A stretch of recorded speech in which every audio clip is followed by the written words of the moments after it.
오늘 설교의 제목은 통제할 수 없는 인생의 희망이라는 제목입니다. 그러니까 삶에서 보면은 통제할 수 없는 것들이 굉장히 많죠.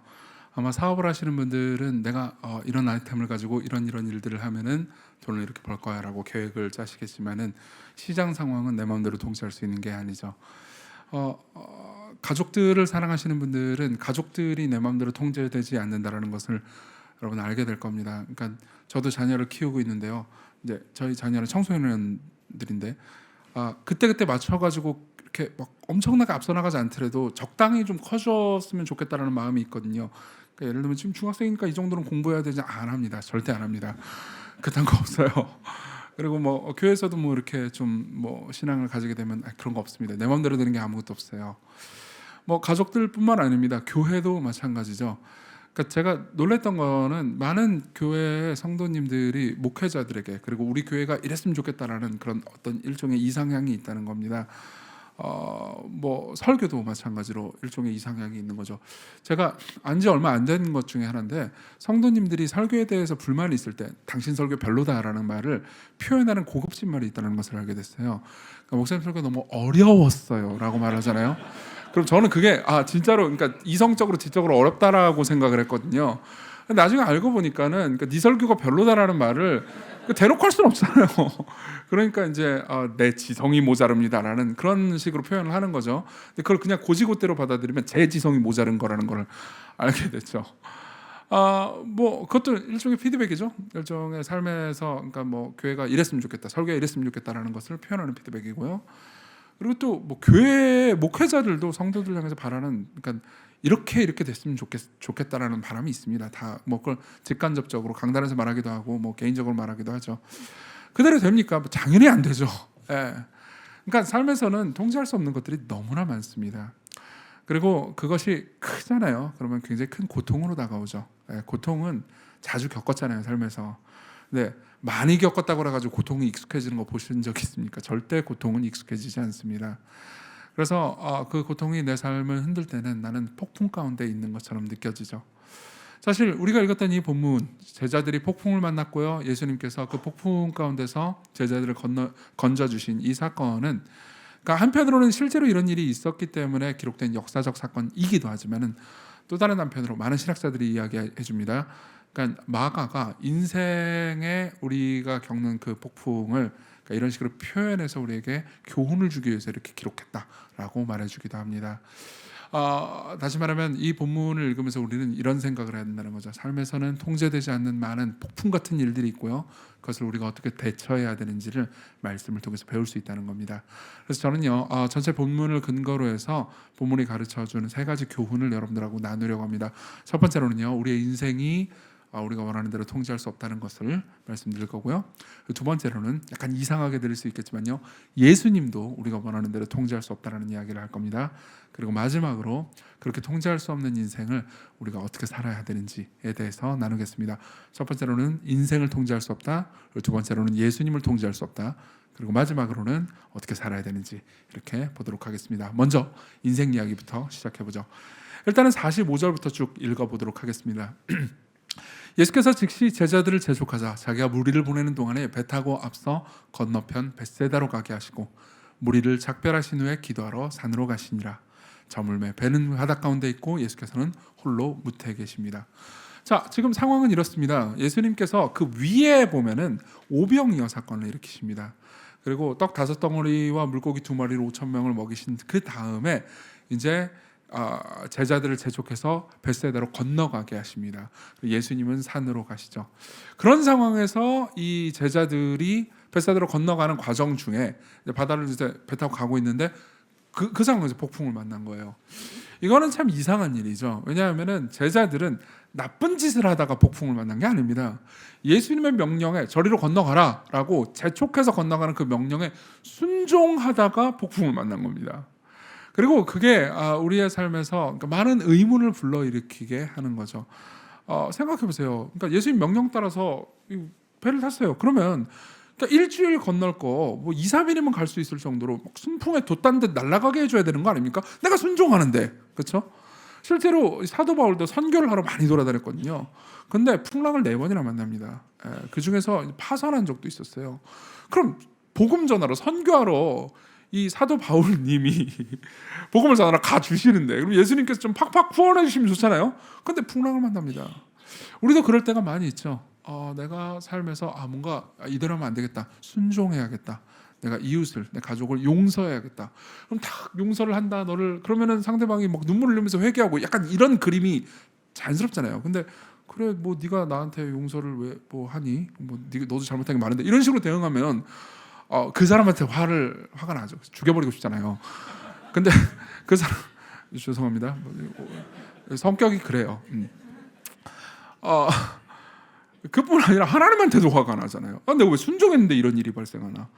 내가 교회에서 아무것도 안 하다가 이번에 이런 봉사를 해야겠다라고 마음을 먹으면 그 봉사로 인해서 우리 가족도 좀 잘 되고 경제적으로 좀 나아지고, 그리고 봉사를 통해서 뭔가 내가 얻는 유익도 많아지고, 그걸 기대하고 시작했는데 그러기는커녕 삶에서는 어려움이 닥쳐오고 건강은 갑자기 나빠지는 것 같고, 봉사하러 와가지고 좀 교회에서 친해지고 좀 더 안으로 들어가고 뭐 이런 걸 기대했는데 막상 하다 보니까 이제 봉사 같이 하는 사람이랑 싸우고 이런 일들이 있으면 도대체 하나님, 내가 순종했는데 왜 이런 복풍을 만납니까? 라는 생각이 들죠. 근데 이 이야기를 통해서, 이런 삶의 정황 그리고 이 전체 이야기를 통해서 생각해야 되는 게 있습니다. 많은 학자들은 우리가 읽은 이 본문과 그 위에 있는 오병이어 사건이잖아요. 이 두 개가 그러니까 일종의 쌍을 이루는 사건, 그러니까 두 이야기가 하나의 메시지를 같이 전달하는 사건이라고 말합니다. 오병이어 사건은 뭐죠? 5천 명이 있습니다. 학자들마다 계산이 다 달라요. 그러니까 5천 명과 가족들까지 있었을 것이다 라고 생각하는 학자도 있고요, 남자만 5천 명이 있었을 것이다. 근데 남자만 5천 명이 있어도 떡 5덩어리하고 물고기 2마리는요 절대적인 무력입니다. 그렇죠? 아무것도 할 수 없어요. 이걸로 배고프고 굶주린 이 사람들을 어떻게 먹일 수 있습니까? 이것은 일종의, 그러니까 은유적인 상황이기도 합니다. 여러분들이 막 갑자기 막 100억 정도 빚을 졌어요. 그래서 100억이 너무 절실히 필요합니다. 그런 상황에서 내가 아무것도 없다라는 걸 표현하기 위해서 너 100억이 필요해, 너 돈 있니? 근데 나 아무것도 없어 라고 말할 수도 있죠. 그렇죠? 근데 100원 있네, 100원 이렇게 표현할 수도 있잖아요. 그게 후자가 내가 아무것도 없다라는 것을 더 극명하게 표현해 주죠, 문학적으로. 마찬가지로 떡 5덩어리와 물고기 2마리는 뭐가 있다는 의미가 아니에요. 아무것도 없다는 것을 극대화시키는 거죠. 아무리 대단한 상황이라도 떡 5덩어리고 물고기 2마리면 한 끼를 혼자 먹기에는 꽤 배부른 상황입니다. 그렇죠? 넉넉해 보이는 상황이라도 앞에 처한 상황에 비하면 절대적으로 무력합니다. 근데 똑같이 그 다음 이야기, 풍랑 앞에 선 제자들도 마찬가지예요. 근데 여기서 우리가 주목해야 되는 게 있습니다. 이 제자들의 원래 직업이 뭐였죠? 프로페셔널 어부였습니다. 그렇죠? 그리고 이것은 우리에게 되게 많은 것들을 가르쳐 줍니다. 어부들이면 당연히 기상을 보는 눈도 더 예민할 거고요. 그리고 풍랑을 헤쳐나가는 기술도 더 나을 거고, 그리고 수영도 훨씬 더 일반인보다는 잘할 겁니다. 근데 그래봤자 폭풍이 치잖아요. 그럼 죽어야 됩니다. 죽어야 됩니다. 한번 상상해 보십시오. 예를 한번 들어봅시다. 어떤 사람이 맹장염에 걸렸다고 합시다. 그래서 엄청난 복통에 호소하면서 고통당하고 있습니다. 맹장염 걸리신 경험인지 모르겠는데 저도 옛날에 맹장염 걸렸습니다. 그래서 저는 맹장이 없습니다. 잘 안 했어요. 저는 쓸개도 없습니다. 쓸개 빠진 놈이에요. 근데 그런 상황에서 유능한 외과 의사가 있다고 합시다. 그럼 도움이 되겠죠. 그렇죠? 유능한 외과 의사는 맹장염을 수술을 해가지고 깨끗하게 고쳐줄 수 있을 겁니다. 근데 맹장염 걸린 사람 앞에 이정규가 있다고 합시다. 저요. 그럼 아무런 도움이 안 됩니다. 그냥 아이고 아프겠다 이 정도 말할 뿐이죠. 그렇죠? 맹장염에 걸린 사람이 있다면 유능한 외과 의사가 도움이 될 겁니다. 이정규보다는요. 하지만 뇌사자가 앞에 있다고 합시다. 그럼 아무리 유능한 외과 의사가 있다 하더라도요, 아무런 도움도 되지 않을 겁니다. 왜? 뇌사자 앞에서 가장 유능한 외과 의사나 이정규나 똑같습니다. 자, 우리가 인생에서 마주하는 통제할 수 없는 상황도 비슷합니다. 우리가 인생에서 마주하는 이 통제할 수 없는 상황 앞에서 지식이 많든 적든, 돈이 많든 적든, 내가 얼마나 많은 전문 지식을 가지고 있든, 얼마나 많은 지혜를 가지고 있든 상관없습니다. 인생은요, 폭풍입니다. 인생은요, 산책이 아닙니다. 항해죠.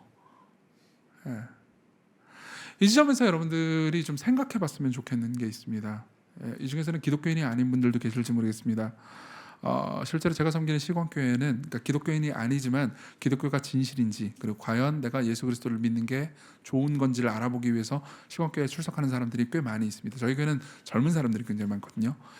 근데 그 사람들 중에서 대다수는 이제 시광교회를 다니면서 저한테 이런 항변 혹은 질문들을 많이 합니다. 기독교인들은 너무 나약해 보입니다.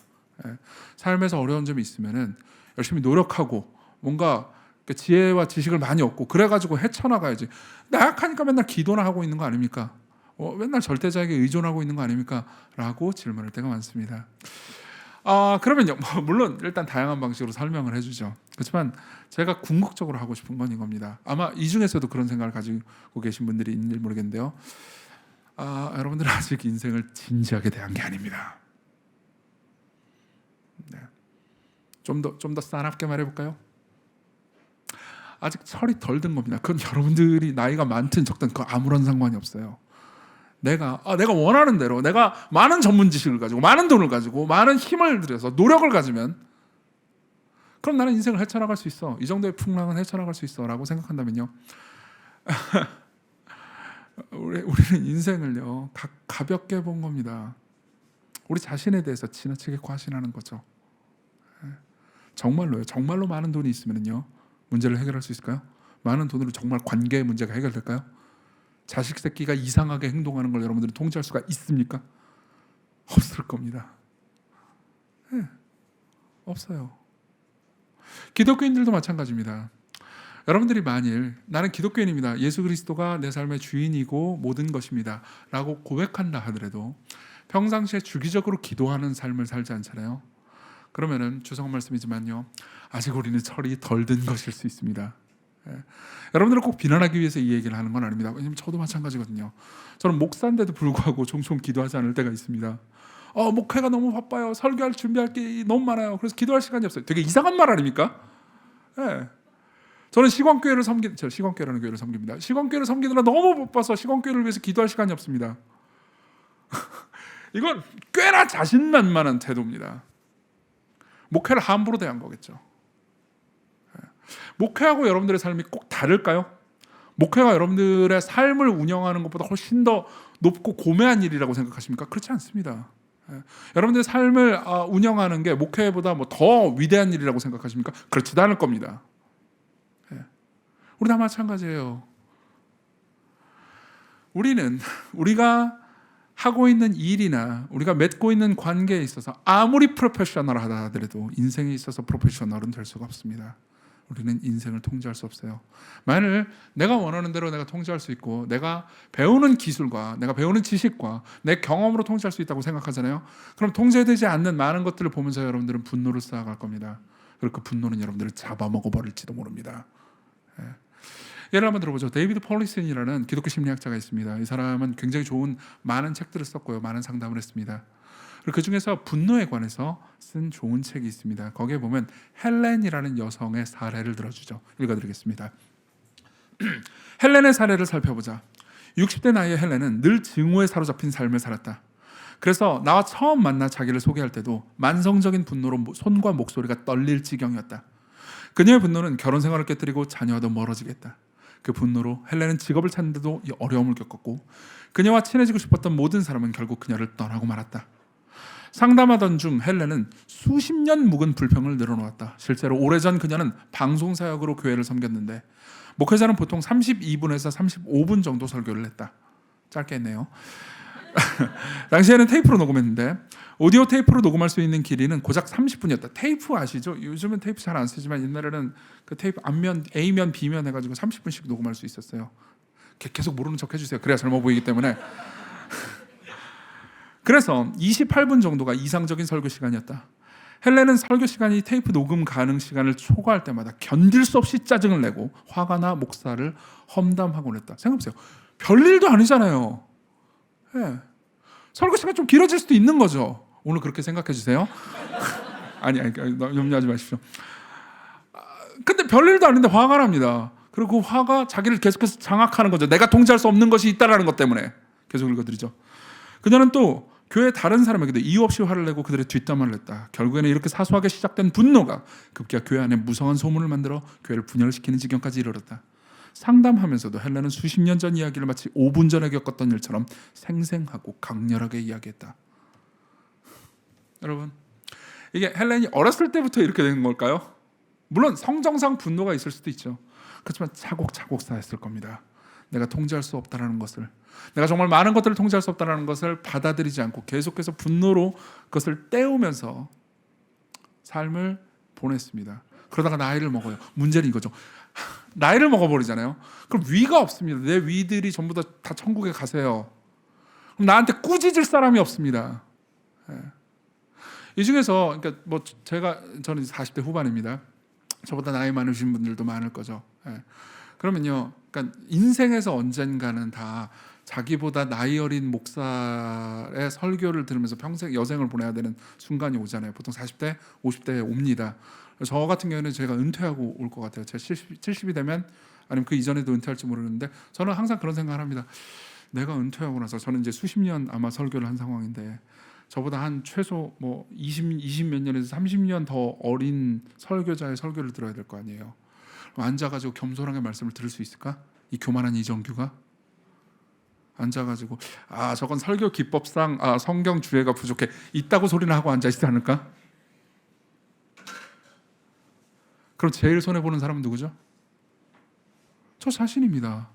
우리는 하나님의 말씀을 듣는 주된 통로가 바로 설교라는 것을 압니다. 근데 설교 때 앉아가지고 내가 설교를 30몇 년을 했는데 말이야, 저 바보 설교자 그러고 있으면요, 하나님의 말씀을 못 듣는 놈은 바로 접니다. 안 그래요? 내가 다 통제할 수 있다고 생각하고 내 위가 없잖아요. 그럼 나는 분노로 나 자신을 만들어버리게 됩니다. 우린 받아들여야 됩니다. 내가 통제할 수 없고 내가 해낼 수 없고 기도해야 하고 의지해야 되는 것이 있다는 것을. 그게 인생이에요. 두 번째로 넘어가죠. 예수님도 통제할 수 없습니다. 저는 예수님도 통제할 수 없다는 이야기를 두 가지 방식으로 하겠습니다. 하나는 그분의 주권을 통제할 수 없다는 거고요. 또 하나는 그분의 사랑도 통제할 수 없다는 겁니다. 설명해 드리겠습니다. 먼저 그분의 주권 이야기를 해보죠. 일단 45절부터 46절을 다시 보겠습니다. 예수께서 즉시 제자들을 재촉하사 자기가 무리를 보내는 동안에 배 타고 앞서 건너편 벳세다로 가게 하십니다. 여기서 보면 예수님이 뭔가 급해 보입니다. 맞죠? 그럼 왜 급한 걸까요? 이유가 있습니다. 바로 그 위에 보면은 오병이어 사건이 있습니다. 그리고 오병이어 사건에서 예수께서는 떡 5덩어리하고 물고기 2마리로 5,000명을 먹이십니다. 그리고 그것은 꽤나 놀라운 일이었습니다. 당시의 사람들은 이 엄청난 기적을 보면서 이분이 하나님께서 보내신 메시아일지도 모른다라는 생각을 하게 됩니다. 물론 그들이 기대했던 메시아는 정치 지도자 혹은 군사 지도자였습니다. 예수님 그런 이유로 오신 것은 아니었죠. 다시 말하면 예수님께서 그 자리에 계속 계시잖아요. 그러면은 당연히 그들이 메시아에 대해서 오해할 가능성이 있었습니다. 근데 또 이런 것도 있었습니다. 그들이 입장에서 계속해서 와, 저분이 위대한 분이다, 왕이다라고 계속 하잖아요. 그러면 그들은 자신들의 환호성으로 예수님을 통제할 수 있을 거라고 생각했던 것 같습니다. 실제로 요한복음 보면 이런 말씀이 있습니다. 요한복음 6장 15절, 같은 사건을 기록한 다른 이야기입니다. 그러므로 예수께서 그들이 와서 자기를 억지로 붙들어 임금으로 삼으려는 줄 아시고 다시 혼자 산으로 떠나가셨다고요. 사실상 도망치신 거죠. 그럼 그들이 하려고 했던 건 뭘까요? 단순히 억지로 일로 와, 왕으로 앉아 이랬을까요? 그렇지 않았겠죠. 환호성을 질러댔겠죠. 와, 당신은 메시아가 맞습니다. 이런 엄청난 기적을 행하다니, 당신이야말로 우리가 찾던 사람입니다. 근데 여러분 그걸 알고 계신가요? 찬양은 혹은 높여주는 것은 상대를 통제하는 아주 유효한 방법이라는 걸. 그렇죠? 여러분 그런 거 본 적 없으세요? 무슨 카페나 아니면 극장이나 이런 데서 연인 둘을 딱 잡으면은 그 사람들이 뽀뽀해 막 그런단 말이에요.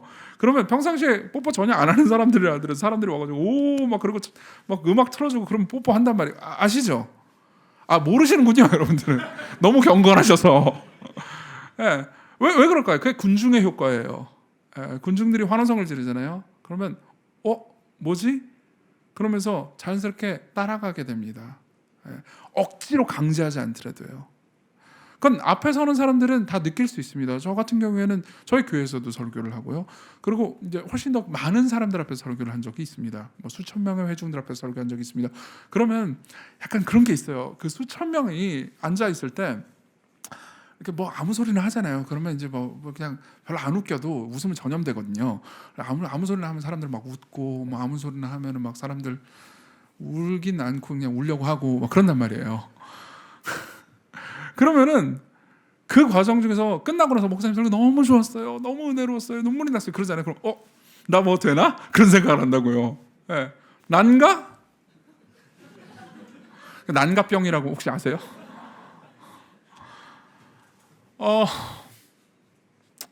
당연히 군중들은 그런 방식으로 예수님을 통제하려고 했던 거죠. 그래서 예수님은 어떻게 하시죠? 도망가 버리십니다.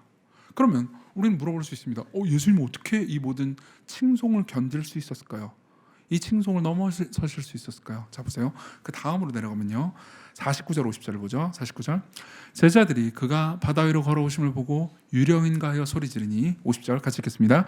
그들이 다 예수를 보고 놀람이라. 이에 예수께서 곧 그들에게 말씀하여 이르시되 안심하라 내니 두려워하지 말라 하시고. 안심하라, 그 다음 뭐라고 말씀하시죠? 내니.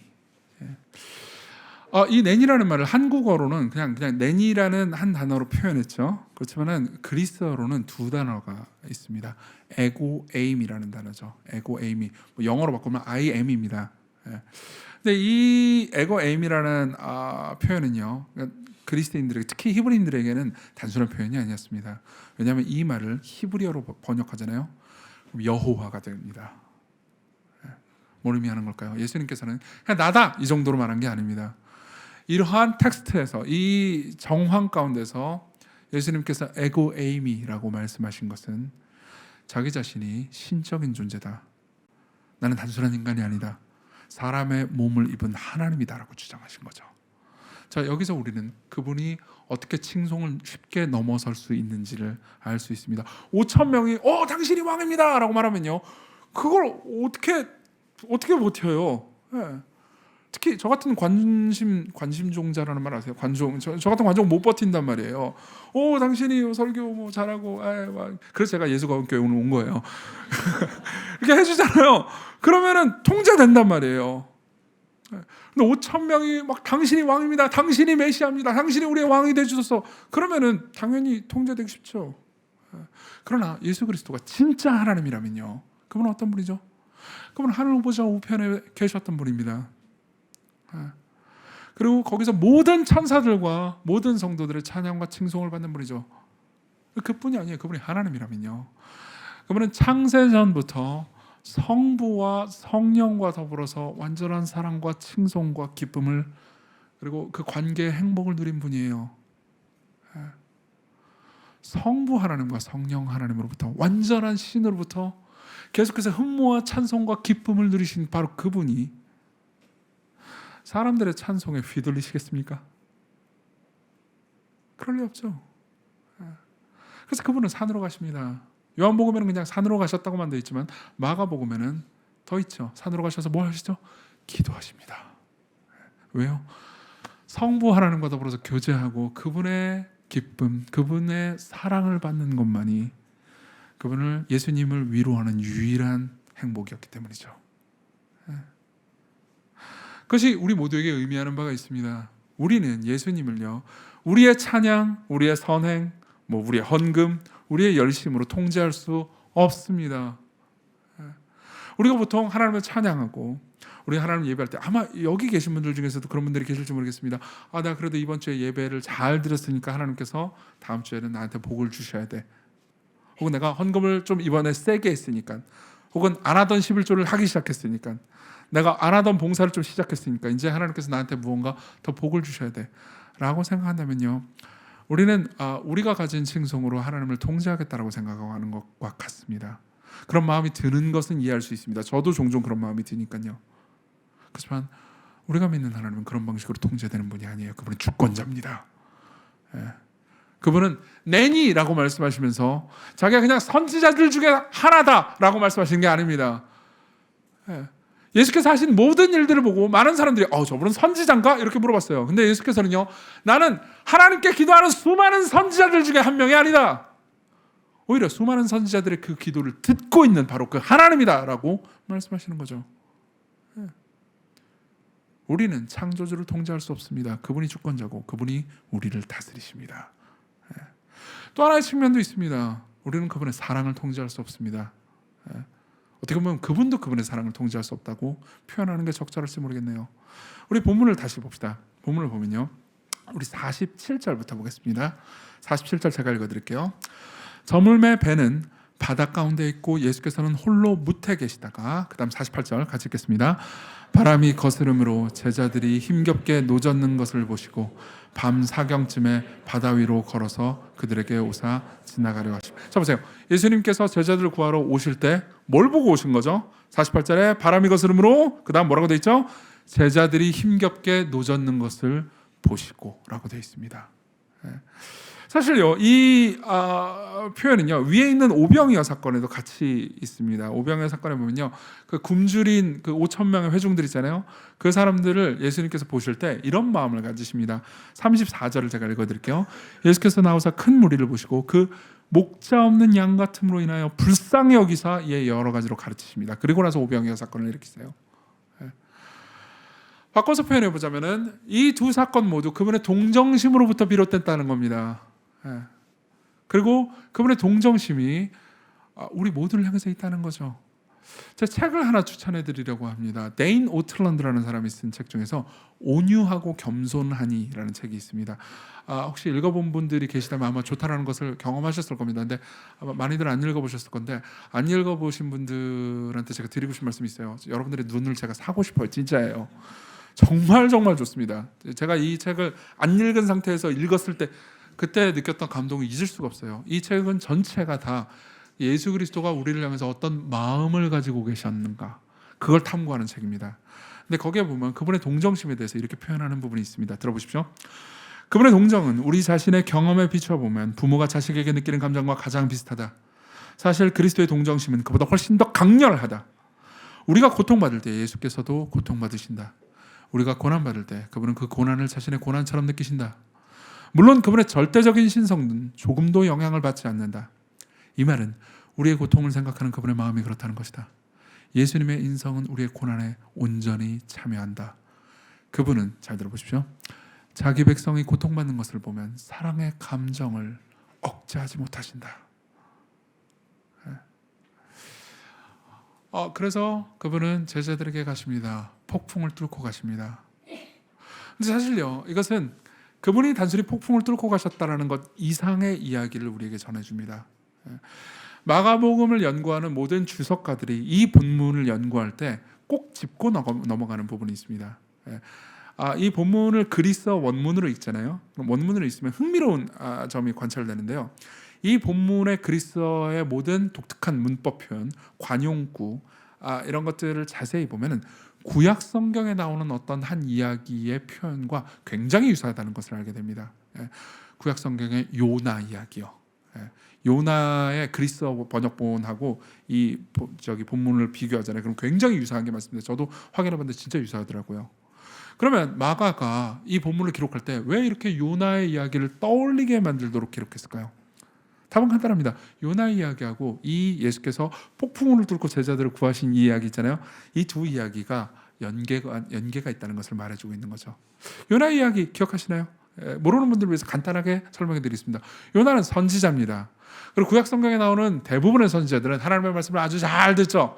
그리고 막 순종하고 막 고통당하고, 예레미야 이런 거 보십시오. 아까 우리 공동체 성경 읽기 예레미야 읽었는데 그런 거 보면 막 절대적으로 순종하잖아요. 근데 요나는 좀 불량한 선지자였습니다. 요나는 불순종해요. 하나님께서 니느웨로 가서 말씀을 전해라. 그런데 싫어요. 그러면서 반대로 가버립니다. 배 타고요. 배 타러 반대로 가고, 그리고 그것은 당연히 하나님의 진노를 살 일이었습니다. 게다가 그냥 평범한 사람도 아니고 선지자였다고요. 하나님의 말씀을 원래 전하는 사람이란 말이에요. 그런 사람이 노골적으로 불순종했으니까 당연히 큰 폭풍을 겪게 되죠. 하나님의 저주, 하나님의 진노를 겪게 됩니다. 그리고 폭풍 가운데서요, 어부들은 잘못한 게 아무것도 없었거든요. 거기 있는 선원들은. 그래가지고 뭐야 그러면서 이제 요나를 바다로 던집니다. 그리고 어떻게 되죠? 바다에 사람이 빠지면 어떻게 되죠? 죽는데, 요나가 떨어지고 나서 그 다음 독특한 일이 일어나죠. 어떤 거대한 물고기가 요나에게 다가옵니다. 이게 고래인지 아닌지 아무도 몰라요. 그냥 물고기라고만 돼 있습니다. 그 고래가 요나를 냠 하고 삼켜버립니다. 그러면 이제 죽어야 되잖아요. 근데 저는 옛날에 그 요나 이야기 이런 거 그림책으로 많이 봤었거든요. 그러면 고래나 혹은 물고기가 되게 막 무시무시하게 그려져 있어요. 근데 실제로 물고기는 심판이 아니었습니다. 냠 한 다음에 물고기는 이렇게 방향을 다시 틀어요. 그러고 나서 일종의 셔틀이죠. 그 니네 방식으로 방향으로 다시 갑니다. 예, 잠수함인 거죠. 그러고 나서 팽 토해냅니다. 그리고 딱 이러니까 니누에요. 그리고 거기서 말씀을 전하는 이야기예요. 예. 자, 이 이야기하고 예수님의 이 풍랑을 뚫고 온 이야기하고 어떤 상관관계가 있을까요? 일단 하나 생각해야 되는 거는요. 많은 실제로 구약을 연구하는 학자들이 이 요나의 구원을 기이하게 여겼다는 겁니다. 요나는 분명히 잘못했습니다. 죽어 마땅했습니다. 그렇죠? 근데도 불구하고 요나는 죽지 않았어요. 은혜로 살아나게 됐습니다. 예. 그리고 그 이유에 대해서 우리는 다 알지 못하고 요나서를 읽게 됩니다. 근데 요나서가 요나서로 끝나지 않고 신약으로 연결되는 순간 예수님께서 요나서의 진짜 이야기의 비밀을 알려주십니다. 마태복음 12장 39절입니다. 들어보세요. 예수께서 대답하여 이르시되 악하고 음란한 세대가 표적을 구하나 선지자 요나의 표적밖에는 보일 표적이 없느니라. 요나가 밤낮 사흘 동안 큰 물고기 뱃속에 있었던 것 같이 인자도 밤낮 사흘 동안 땅속에 있으리라. 자, 이게 뭘 의미하는지 아십니까? 자, 요나에게 있어서 물고기는 뭐였죠? 심판이었나요? 아니요, 구원이었습니다. 그런 것처럼 그리스도께서 밤낮 사흘 동안 땅속에 있는 것, 즉 그분이 죽고 부활하는 것이 저와 여러분들에게 구원이라는 거죠. 여기서 우리는요, 예수께서 들어가셨던 폭풍의 이야기가 예수님 입장에서는요, 단순한 기적이 아니라는 것을 알게 됩니다. 그분은 폭풍을요, 말씀 한마디로 잠잠케 하실 수 있는 분입니다. 사실 이 본문 말고 마가복음 4장에 보면요, 예수께서 폭풍을 잠잠케 하시는 장면이 또 나옵니다. 그냥 잠잠하라 2번 말씀하세요. 그걸 우리나라 말로는 굉장히 점잖게 번역했거든요. 근데 실제로 그리스어로 보면은 살아온 표정으로 그냥 한마디 딱 말씀하십니다. Shut up and stay shut up. 닥쳐라. 그리고 진짜로 폭풍은 잠잠해집니다. 그분은 폭풍 같은 건 얼마든지 말씀만으로 잠잠해질 수 있는 거죠. 그분은 온 세상을 만드셨을 뿐만 아니라 진정으로 온 세상을 통제할 수 있는 분입니다. 그분은 전능한 분이죠. 근데 그분에게도 통제할 수 없는 것이 있었습니다. 이후의 이야기를 보잖아요. 그분은요, 자기가 통제할 수 없는 폭풍으로 휩쓸려 가십니다. 사실 그분이 이 땅에 오신 것 자체가 통제할 수 없는 상황으로 오신 거죠. 보세요. 그분이 이 땅에 오셨을 때 처음에 어떤 모습으로 오셨죠? 저는 옛날에 이걸 보고 아기로 오셨다라고 말하기를 좋아했습니다. 아기로 오셨잖아요. 처음 그분이 성육신을 하셨을 때 아기로 응례하고 태어나서 오셨잖아요. 근데 그 이전에 마리아의 뱃속에 있을 땐 뭐였죠? 세포였습니다. 세포였어요. 그리고 뱃속에 계시다가 나오시고 자기가 통제할 수 없는 아기가 되셔서 말도 못하잖아요. 아기가 되면 배고프면 그냥 우는 수밖에 없습니다. 그리고 통제할 수 없는 사람들과 지옥같이 자기를 미워하는 사람들 사이에서 삶을 사시죠. 그분은 때때로 기적을 행하셨습니다. 하지만 계속해서 복음서의 내용을 보잖아요. 그러면요, 복음서가 뒤로 가면 뒤로 갈수록 그분의 기적이 줄어듭니다. 그분은 꼭 필요할 때가 아니면 기적을 행하지 않으셨어요. 그러다가 어떻게 되죠? 그분이 점점 약해집니다. 군병들이 잡으러 올 때 그분은 능히 그들을 물리칠 수 있는데도 불구하고 그분은 능히 하늘의 천사들을 하나님께 기도해서 불러서 거기 있는 모든 군병들을 싹 죽여버릴 수 있는데도 불구하고 그냥 무력하게 끌려가십니다. 잠깐만요. 그 이전에 겟세마네는 어땠죠? 겟세마네 동산에서 그분이 뭐라고 기도하셨죠? 그분이 원하는 게 있었습니다. 뭐였죠? 이 잔을 내게서 옮겨주십시오. 나는 십자가로 가기 싫습니다. 나는 하나님의 진노의 잔을 마시기 싫습니다. 나는 거기서 하나님으로부터 버림받고 저주받고 싶지 않습니다. 그러나 기도가 거기서 끝났나요? 아니요. 그렇지 않았습니다. 나는 내가 통제할 수 있지만 통제하기를 원치 않습니다. 내 원대로만 없이고 아버지의 원대로 없어서. 그리고 야속하게도요. 성부하라면 진짜 그분의 원대로 하십니다. 예수께서는 십자가로 끌려가시고 그분은 거기서 약해지시죠. 그분은 무력해지십니다. 여러분 그걸 알고 계십니까? 내가 아무리 힘이 있고 아무리 권능이 있어도요, 내가 누군가를 사랑하잖아요. 그러면 그 사랑하는 대상 앞에서는 약해집니다. 어쩔 수 없어요. 내가 가장 강력한 힘이 있어도 내가 누군가를 사랑하잖아요. 그럼 그 사람 앞에서 무리하게 됩니다. 내가 돈이 별로 없어요. 난 돈을 아껴야 됩니다. 근데 내가 너무 사랑하는 사람이 굶고 있잖아요. 그럼 내 돈을 떼어주게 됩니다. 여러분 그런 경험 있을 거예요. 내가 사랑하는 자식 앞에서는, 내가 누군가 짝사랑하는 대상 앞에서는요, 그 사람의 거절을 내가 거절할 수가 없습니다. 죄송해요. 그 사람의 요청을 내가 거절할 수가 없습니다. 거절할 권능이 없어서가 아니고요. 권능은 있어요. 힘은 있습니다. 그래서 내가 그를 혹은 그녀를 사랑하기 때문에 나는 거절할 수 없어요. 저는 대학교 다닐 때 공부를 잘했습니다. 이게 유일한 자랑이에요. 못생기면 이런 거라도 자랑해야 됩니다. 뭐 김영신 목사님은 외모를 자랑할 수 있지만 저는 그럴 수 없어요. 저는 공부를 잘했습니다. 그러나 F 나온 적이 있었어요. 왜 F가 나왔을까요? 누군가를 짝사랑했기 때문이었어요. 제 아내는 아니고 딴 분이었는데 그녀를 짝사랑하니까 그녀의 부탁을 거절할 수가 없어요. 네. 그 시험도 안 보고 그리고 F 맞고. 왜요? 저는 그때 당시 공부를 잘했다고 그랬잖아요. 공부 잘했으면 제가 시험을 잘 봤으면 A+ 받을 수 있었습니다. 그런 힘이 있었어요. 하지만 그렇게 할 수 없죠. 왜요? 난 내가 가진 그녀를 향한, 그리고 사람들 향한 사랑을 통제할 수 없으니까요. 주님도 마찬가지입니다. 자, 십자가를 보십시오. 거기엔 사람들을 위해서 죽으시는 그리스도가 있습니다. 사람을 위해서 죽으시는 신성을 가진 하나님이 있습니다. 그분을 향해서 사람들은 뭘 하고 있죠? 침을 뱉고 조롱하고 미워하고 욕하고 있습니다. 저는 이상한 상상을 자주 하는데, 제가 만일 십자가에 달렸다면 나는 어떻게 했을까 생각한 적이 많았습니다. 저 같으면 어떻게 했을까요? 저는 분노했을 겁니다. 저는 가만히 있지 않았을 겁니다.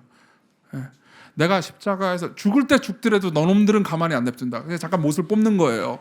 평평 한 다음에 잠깐 내려와서 입 다 찢고 죽이고, 그리고 다시 올라와서 다 이루었다. 그럼 되잖아요.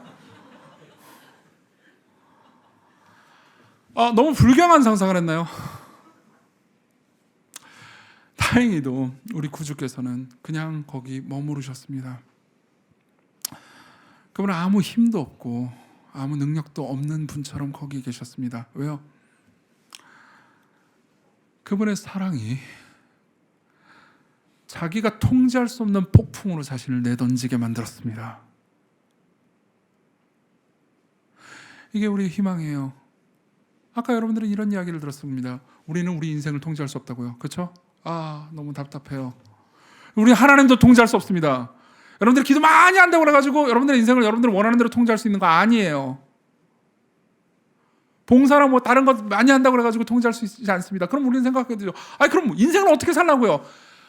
기댈 수 있는 게 있습니다. 우리가 인생을 어떻게 살아야 될까요? 우리는 그분의 사랑에 기댈 수 있습니다. 그분이 여러분들을 사랑하세요. 그분이 여러분들을 향한 사랑을 통제할 수 없을 정도로 여러분들을 사랑하시기 때문에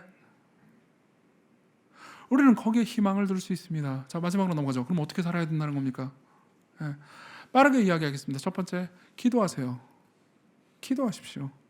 기도를 계속해서 주기적으로 안 하고 계시던 분들이 있다면요, 기도하십시오. 근데 기도할 때 내가 이렇게 기도 많이 했으니까 하나님 나에게 응답했어요, 이렇게 하지 마시고요, 이렇게 기도하는 겁니다. 주님, 저는 당신을 통제할 수 없습니다. 저는 이 상황을 통제할 수 없어요. 저는 제 가족들을, 시장 상황을, 제 일을, 제 주변 사람들을 통제할 수 없습니다. 그러니까 제게 은혜를 주세요. 제 기도를 많이 한다고 해서 되는 거 아닙니다. 알고 있습니다. 근데 제가 마땅히 받을 바대로 저를 대해주지 마세요. 하나님, 요나가 마땅히 받아야 되는 저주를 요나에게 주지 않으셨던 것처럼 저도 마찬가지로 제가 마땅히 받아야 되는 대로 저를 대해주지 마세요. 은혜로 저를 대해주세요. 오늘 아침에 집에서 떠나서 예수 가온 교회로 올 때, 오늘 아침에 일어나서 기도할 때, 그리고 아까 저기 예배 중간에 잠깐 기도할 때 이렇게 기도했어요. 주님, 제가 마땅히 대해야 되는 대로 저를 대해주지 마세요. 예수가 온 교회 성도들이 마땅히 대해야 되는 대로, 받아야 되는 대로 이 사람들을 대해주지 마세요. 은혜로 우리를 만나주세요. 항상 설교자들은 공포가 있습니다. 일주일 내내 멋대로 살아요. 그러고 나서 토요일 날 되면 약간 불안해집니다. 그럴 것 같잖아요. 주일날 아침이 되잖아요. 그러면은 내가 지난 한 주 동안 살았던 삶을 반추해 볼 때 나는 설교할 자격도 없고, 이 초라한 설교문을 볼 때 난 설교할 자격이, 물론 오늘은 좀 좋은 거 갖고 왔어요. 그러나 난 자격이 없어라는 생각을 하게 됩니다. 예. 김용신 목사님 그렇게 생각 안 할 수도 있어요. 근데 예, 저는 아니에요. 모든 설교자들이 마찬가지일 거예요. 그 누구도 자랑할 수 없습니다. 하나님 앞에서 누가 자랑하겠습니까? 그건 여러분들도 마찬가지시겠죠? 다 자격 있다고 생각하셔서 오셨나요? 만약 그렇게 생각하셨다면 제가 아까 말씀드렸던 것을 공격적인 말을 한 번 더 하겠습니다. 아직 철이 덜 든 겁니다. 우리는 우리가 누군지도 몰라요. 은혜를 구합니다. 주님, 은혜로 저를 대해주세요. 이렇게 기도하는 겁니다. 우리가 가지고 있는 걸 드립니다. 그러니까 당신이 내게 가지고 있는 걸 내게 주세요. 이렇게 말하지 마십시오. 사실 우리가 가지고 있다고 생각하는 모든 것들 하나님이 주신 거예요. 나는 헌금을 했는데 돈 하나님이 주신 겁니다. 예. 돈을 벌 수 있는 능력, 재능, 여러분들의 외모 다 하나님 주신 거, 하나님 거예요. 예. 내 관계, 내 지혜, 내 노력 다 하나님 겁니다. 여러분들에게 잠시 임대해 주신 거예요. 그럼 내 건 뭔가요? 내가 하나님께 드릴 수 있는 게 있나요? 네, 하나 있습니다. 딱 하나 있습니다. 하나님께서 나한테 주신 게 아니고 이건 오로지 내 겁니다라고 말할 수 있는 게 딱 하나 있습니다. 뭔지 아세요? 죄입니다. 우리의 죄요. 하나님 우리에게 죄 지으라고 말씀하신 적도 없고 죄를 주신 적도 없습니다. 죄는 내가 지은 거죠. 그러니까 이렇게 구하는 겁니다. 하나님, 드릴 게 제 죄밖에 없습니다. 회개합니다. 주께 가지고 갈 수 있는 게 아무것도 없습니다. 근데 저는 망하고 싶지 않고 저는 사랑받고 싶고 제 가족도 제가 있는 상황도 하나님의 돌봄과 도움이 없으면 살 수 없습니다. 그러니까 은혜를 베풀어 주세요. 공짜로 주세요. 조건 없이 주세요. 그분이 여러분들을 사랑하시기 때문에 여러분들의 기도를 그렇게 들으실 겁니다. 하나 더 말씀드리죠. 그분의 기도를 믿으십시오. 여러분들이 기도해라 뿐만 아니라 그분이 여러분들을 위해서 기도하고 있다는 것을 믿으십시오. 46절 47절을 보겠습니다. 46절 47절 45절 46절입니다. 예수께서 즉시 제자들을 재촉하사 자기가 무리를 보내는 동안에 배 타고 앞서 건너편 벳세다로 가게 하시고 46절 시작. 무리를 작별하신 후에 기도하러 산으로 가시니라. 그리고 나서 바람이 일죠. 그렇죠? 자, 이걸 이렇게 생각해 보자고요. 제자들 입장에서만 한번 생각해 보십시오. 제자들 입장에서 생각하면은 앞에 보이는 거 하나밖에 없죠. 풍랑밖에 없습니다. 막 지금 폭풍 불고 있고 나 죽게 생겼고 예수님이 나 보냈는데 예수님 보내놓고 지금 책임도 안 지시고 죽겠다 미치겠다 이렇게 생각할 수 있습니다. 근데 그때 예수님 뭐 하고 있었죠? 기도하고 계셨어요. 사실 그 전부터 기도하고 계셨습니다. 그 말이 의미하는 말은요, 그 제자들은 위험한 게 아니고 안전하다는 겁니다. 예수님은 그 모든 걸 모르고 계셨던 게 아니에요. 그들을 위해서 기도하고 계셨습니다. 윌리엄 핸드릭슨이라는 신약학자는요, 이 본문을 주석하면서 이런 이야기를 해줍니다. 들어보세요. 이 폭풍 치는 바다 위에서 제자들은 생명의 위협을 받고 있지만 예수께서는 산에서 그들을 위한 중보의 기도를 드리고 계신다. 그리고 이 기도 속에는 그들이 잘못된 메시아 개념에 빠지지 않도록 지켜주실 것과 사명을 수행할 수 있도록 그들의 생명을 보존해 주시기를 바라는 간구가 포함되어 있었을 것이다. 이런 각도에서 보면 결국 이 사람들은 완전히 안전한 상태가 아니었을까? 그렇죠. 자기가 볼 때는 풍랑밖에 안 보이지만 사실은 예수님께서 그거 다 계산하고 계셨어요. 안전한 상태죠. 또한 이렇게 복합된 장면은 오늘날에 대해서뿐 아니라 모든 고통과 괴로움의 시간에 대해서도 많은 것을 암시해주고 있는 것이다. 여러분들이 고통 가운데 있을 때, 내가 통제할 수 없는 폭풍 가운데 있을 때 여러분들이 확실히 믿을 수 있는 것은 그분이 여러분들을 위해서 지금도 보좌 우편에서 간구하고 계시다는 겁니다. 그걸 믿으십시오. 그럼 여러분들은 평안을 찾을 수 있게 됩니다. 이야기 하나 하고 마치겠습니다. 지난주에 제가 섬기는 교회에 그 정갑신 목사님이라는 분이 오셔서 설교를 하셨어요. 아마 아시는 분도 있을 겁니다. 예수 향남교회를 개척하셔서 지금까지 목회를 하시는 분인데 너무너무 좋았습니다. 말씀이 너무 은혜롭고 여러 가지가 좋았는데 그중에서 제 마음을 특별히 울렸던 이야기가 있어요. 그분이 이단 출신이세요. 저도 이단 출신입니다. 저도 베레아 20대 초중반을 그렇게 보내다가 나중에 로이 존스 목사님 설교집 읽고 회심해서 이제 정통교회로 왔는데 그분도 이단 출신이시더라고요. 근데 그분은 혹시 나이 좀 드신 분들은 아실 수 있는데 전도관이라고 아세요? 모르시 신앙촌. 예, 아시네요. 신앙촌 상회 이런 거. 또 아는 척하지 마세요. 나이 들어 보이잖아요. 여전히 모른다고 하십시오. 거기 출신이시래요. 근데 옛날에 그 전도관이 엄청 사람 많았대요. 한 100만 명 됐다고 그러더라고요. 그래서 뭐 자기들끼리 거의 뭐 산업과 도시를 일구면서 살았대요. 근데 정갑신 목사님의 아버님은 그 중에서 상당히 고위직이셨대요. 거기서. 그러니까 이제 좀 이렇게 권력이 있었던 분이었던 거죠. 그래서 자기는 이제 태어날 때부터 전도관에서 태어났으니까 이제 거기서 벗어날 방법은 없잖아요. 그리고 아버지가 고위직이니까 벗어날 방법이 없잖아요. 근데 그러다가 아버님이 바람을 피셨대요. 그 저기 다른 고위직 어떤 여성분이랑 간음을 한 거죠. 그리고 그게 들통난 겁니다. 그래서 거기서 쫓겨난 겁니다. 그리고 그 얘기를 딱 한마디 하시고 그 다음에 정갑신 목사님이 이런 말씀을 하시더라고요. 이 얼마나 은혜로운 일이었는지요. 이게 왜 은혜로운 일이에요? 아빠가 바람 펴서. 자, 그때 당시를 한번 생각해 보자고요. 아빠가 바람 펴서. 아빠가 잘못했죠? 물론 그 아버님이 나중에 회개하시고 이제 올바른 삶을 사셨다고 해요. 그러니까 가족도 회복됐다고 합니다. 아빠는 바람 펴서 쫓겨났고 갑자기 경제적으로 어려워졌고 우리는 집도 잃고 어디로 가야 될지도 모르고 엄마 맨날 울고 있고 엄마 아빠 맨날 싸우고 있고 그게 은혜로운 일이에요? 아니잖아요. 당장 그 사건을 보면 너무너무 고통스럽고 하나님을 향해서 분노와 원망이 일만한 상황이겠죠. 근데 그 사건이 아니었으면 자기는 거기서 빠져나올 수 없었을 거라는 거죠. 그건 분명히 죄였습니다. 죄는 지으면 안 됩니다. 하지만 하나님께서는요, 죄를 사용하셔서도 얼마든지 선을 이루셨습니다. 여러분들 모두에게 마찬가지 일이 일어날 거라고 생각합니다. 지금 당장의 눈으로만 보면 여러분들이 겪고 있는 모든 일들은 그냥 고통스러운 일일 수 있습니다. 그렇지만 주께서 여러분들을 위해서 기도하고 계세요. 그리스도께로 오십시오. 그분 안에서 쉬십시오. 그럼 여러분들은 상황이 통제되지 않는 상황에서도 안식할 수 있습니다. 기도하겠습니다. 자비로우신 아버지, 아버지가 모든 걸 통제하신다는 것, 그리고 우리를 향한 아버지의 사랑을 가누지 못할 정도로 강하게 가지고 계시다는 것, 이것이 우리에게 희망입니다. 우리가 상황을 통제할 수 없다는 것이 때로는 절망적으로 느껴지지만 하나님이 우리를 사랑하신다는 것이 우리에게 소망입니다. 이 소망 꼭 붙잡고 살아가게 하소서. 예수님 이름으로 기도했습니다.